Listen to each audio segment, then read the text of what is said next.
Chama cha ODM kimemuondoa afisini katibu mkuu Edwin Sifuna kufuatia kikao cha halmashauri kuu ya kitaifa NEC kilichofanyika Mombasa Jumatano. Mkutano huo ulioongozwa na kiongozi wa chama Daktari Oburu Oginga uliazimia kwamba Sifuna aondolewe majukumu yake kwa mujibu wa katiba ya chama na sheria zinazotumika kuhusiana na kile kamati ilichotaja kuwa wasiwasi kuhusu nidhamu ndani ya uongozi mkuu wa chama. Having deliberated on matters relating to the conduct of the Secretary General Senator Edwin Sifuna, the NEC resolved to remove him from office with immediate effect in accordance with the party constitution and applicable laws.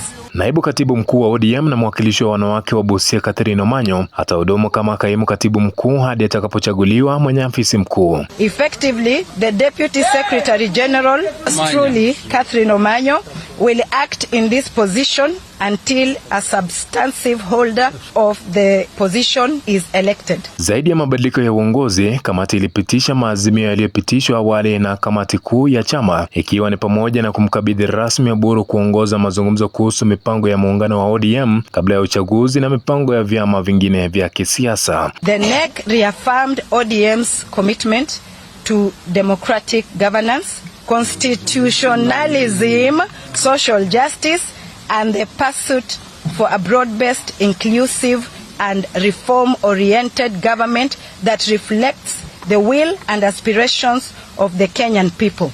Issued at Mombasa this 11th day of February 2026. NEC ilisema mazungumzo haya yataongozwa na misingi ya itikadi ya chama, maslahi ya kimkakati na matarajio ya wanachama wake. Kamati hiyo pia ilikagua maendeleo ya utekelezaji wa ajenda ya hoja 10 ya ODM na ripoti ya NADCO na kuwataka washikadau kuondoa vikwazo vinavyopunguza mageuzi. Gibson Mutai, GM Radio, kaunti ya Mombasa.